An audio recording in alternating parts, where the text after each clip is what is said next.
Hello दोस्तों, तो last episode में हम लोगों ने देखा था कि गुड्डू और बबलू दोनों ही लाश को ठिकाने लगाने के लिए जा रहे थे, लेकिन उन्हें रास्ते में एक पुलिस वाला मिल जाता है और वो चेकिंग के लिए कहता है। इस एपिसोड का लिंक आप लोगों को डिस्क्रिप्शन बॉक्स में मिल जाएगा। अब हम लोग स्टार्ट करते हैं मिर्जापुर सीजन 1 एपिसोड 5। इस एपिसोड के स्टार्ट में पुलिस वाला गुड्डू को कहता है कि दरवाजा खोलो, और जब गुड्डू दरवाजा खोलता है तो आगे सुर्ख रंग फैला होता है। तो पुलिस वाला पूछता है कि ये सुर्ख रंग क्या है। तो बबलू कहता है कि मुझसे यहाँ पर कलीन पे पानी गिर गया था, तो ये कलीन का रंग उतर कर ही सुर्ख रंग फैला हुआ है। और बबलू ने पानी भी ट्रक में खुद ही फेंका होता है। ये देखकर पुलिस वाला मुतमईन हो जाता है और इन दोनों को जाने की इजाजत दे देता है। ये दोनों ही लाश को ठिकाने लगाकर वापिस शहर आ जाते हैं। गुड्डू स्वीटी के लिए एक बहुत ही प्यारा सा गिफ्ट लेके आता है, जो कि स्वीटी को बहुत ही ज्यादा पसंद आता है। उसके बाद वो दोनों ही एक आदमी को मिलने के लिए चले जाते हैं, और इस आदमी का नाम राजन मिश्रा था। राजन मिश्रा भी दरअसल कलीन भैया का कबूतर ही होता है, यानी ये कलीन भैया के कट्टों को सेल करता था। लेकिन जब गुड्डू और बबलू दोनों ही इस आदमी से मिलने के लिए आते हैं, तो इन दोनों को उस आदमी की धांधली का पता चल जाता है कि ये कलीन भैया की अच्छी गन को आगे सेल कर देता है, और अंति शंकर का जो घटिया माल होता है वो कलीन भैया को वापस कर देता है। और कलीन भैया को कहता था कि ये आपकी ही गन है जो कि खराब निकली है। बबलू तो बात कर रहा होता है उस आदमी से, लेकिन गुड्डू तो उसको फौरन ही उड़ा देता है। और फिर अगले सीन में हमें पंडित रमाकांत दिखाया जाता है, जो कि प्राइम मिनिस्टर को चिट्ठी भेज रहे थे। रमाकांत को एक आदमी कहता है कि तुम्हारी कोई भी नहीं सुनेगा, और ना ही तुम्हारी चिट्ठियों भेजने से कुछ बदलने वाला है। और फिर गुड्डू और बबलू दोनों ही कलीन भैया के पास आ जाते हैं और उनको अपना मशवरा देते हैं कि अभी हमें काम में थोड़ी सी चेंजिंग लानी होगी, यानी हमें थोड़ी बहुत माल की सफाई भी करनी होगी, और फैक्ट्री में मर्दों की जगह पर अब हम औरतों को रखेंगे। औरतों की वजह से यहाँ पर काम जल्दी होगा।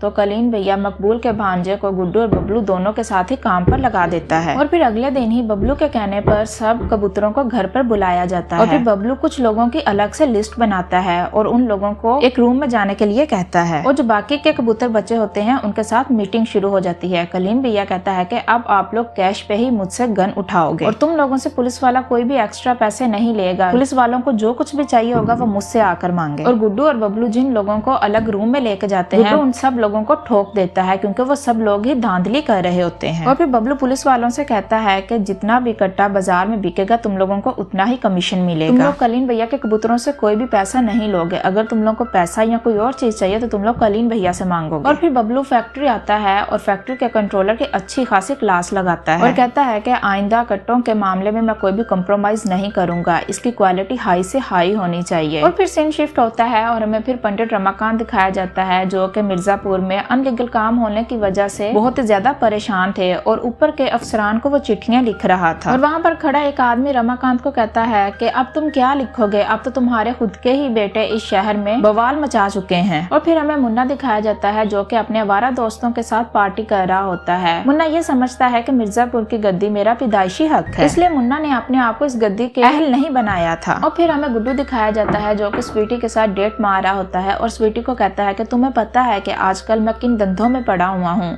तुम चाहो तो मुझे इसी टाइम छोड़ सकती हो। लेकिन स्वीटी कहती है कि सोचना भी नहीं, मैं तुम्हें कैसे छोड़ सकती हूँ। गुड्डू और बबलू से पूरा शहर ही बहुत ही ज्यादा डरने लग गया था, लेकिन इन दोनों के बाप की नफरत इन दोनों के लिए बढ़ती ही जा रही थी, क्योंकि इनके बाप को कलीन भैया के साथ इनका काम करना बिल्कुल भी पसंद नहीं था। इसलिए वो दिन पे दिन अपने दिल में इनके लिए नफरत पैदा कर रहे थे। और अगले दिन ही गुड्डू और बबलू दोनों ही कुछ लोगों को बुलाते हैं और उन्हें फ्री में कट्टा देते हैं, क्योंकि कट्टों की जितनी सप्लाई बढ़ेगी उतना ही कट्टों का रेट हाई हो जाएगा। और ये आइडिया कलीन भैया को बहुत ही ज्यादा अच्छा लगता है। और वहाँ पर मुन्ना भी बैठा होता है, जो कि अपने आप को वहाँ पर मिसफिट महसूस कर रहा होता है। वो कहता है कि इन दोनों की वजह से मेरा बाप मुझे ही इग्नोर कर रहा है। और इसी दुख में मुन्ना शराब पी रहा था और वो वॉशरूम जाता है। वहाँ पर एक आदमी से झगड़ा कर बैठता है। मुन्ना और उसका आवारा दोस्त उस तरह से उस आदमी को काट देता है। मुन्ना जब उस आदमी को काटता है तो कहता है कि यार इस काम में मजा तो बहुत है। दूसरी तरफ हमें गुड्डू और बबलू दिखाए जाते हैं, जो कि अब घर में नई नई चीजें ला रहे थे। कभी वॉशिंग मशीन आ रही थी, कभी फ्रिज आ रही थी। ये सब कुछ देख कर गुड्डू और बबलू की माँ तो बहुत ज्यादा खुश थी, लेकिन इनका बाप उन चीजों को इस्तेमाल करना क्या देखना भी गवारा नहीं करता था। और फिर गुड्डू की माँ गुड्डू से कहती है कि मैं जिस दुकान से घर का राशन लेने के लिए जाती हूँ वो आदमी मुझसे इज्जत से बात नहीं करता। और फिर गुड्डू के साथ उसकी माँ उसी दुकान पर जाती है, और वो आदमी गुड्डू को देखकर कांपने लग जाता है और कहता है कि मुझे माफ कर दो, मुझे नहीं पता था कि ये तुम्हारी माँ है। आज के बाद तुम लोग यहाँ से फ्री राशन अपने घर ले जा सकते हो। और फिर गुड्डू पूरे ही मोहल्ले को वहाँ पर इकट्ठा कर लेता है और कहता है कि मैं हूँ गुड्डू पंडित और ये है मेरी माँ। अगर आप लोगों ने इस मोहल्ले में रहना है तो तुम लोगों को हमारी इज्जत करनी ही पड़ेगी, वरना सबको ठोक दूंगा। गुड्डू और बबलू की वजह से कलीन भैया के कट्टों का कारोबार बहुत ही ज्यादा बढ़ चुका था और बहुत ज्यादा इन दोनों से खुश था। हर तरफ लूट मार मची हुई और इस लूट मार से तंग आकर जब लोग FIR कटवाने के लिए जाते हैं तो पुलिस वाले आगे से कहते हैं कि तुम लोगों का माल है, तुम लोग खुद हिफाजत करो, हमें क्यों तंग करने के लिए यहाँ पर आ जाते हो। इस वजह से लोगों ने अपनी हिफाजत के लिए गन्स खरीदना शुरू कर दी थी और कलीन भैया का कारोबार ऑटोमेटिक ही बढ़ने लग गया था और कलीन भैया की खुशी का तो कोई ठिकाना ही नहीं था। फिर एक दिन कलीन भैया अपने बाप और मकबूल से बात कर रहा होता है और कहता है कि अब मुझे लगता है कि इन लोगों को ड्रग्स के कारोबार में भी इन्वॉल्व कर लेना चाहिए क्योंकि इन लोगों ने हमें बहुत ही अच्छा रिजल्ट दिया है। तो मकबूल कहता है कि कलीन भैया ये जिस तेजी से दोनों ऊपर आए हैं, इन दोनों की वजह से मुन्ना बहुत ही ज्यादा परेशान रहता है, वो खुद को यहाँ पर मिसफिट महसूस करता है। तो कलीन भैया कहता है कि नहीं, ऐसी कोई बात नहीं है, ये तुम्हारा वहम है, ये पूरा कारोबार मुन्ना का ही तो है और उसी ने ही तो संभालना है। और फिर हमें इंस्पेक्टर मौर्य दिखाया जाता है जिसका सिफारिश की वजह से मिर्जापुर में ट्रांसफर हो रहा था क्योंकि मिर्जापुर में बहुत ज्यादा तबाही मची हुई थी, हर तरफ खून ही खून फैल चुका था। और फिर इंस्पेक्टर मौर्य वहाँ से मिर्जापुर के लिए रवाना हो जाता है। अब देखना हम लोगों ने ये है कि क्या ये इस क्राइम को रोक पाएगा। और इसी के साथ इस एपिसोड का एंड हो जाता है। आई होप कि आप लोगों को ये स्टोरी अच्छी लगी होगी। अगर अच्छी लगी है तो प्लीज लाइक जरूर कीजिएगा। Thanks for watching.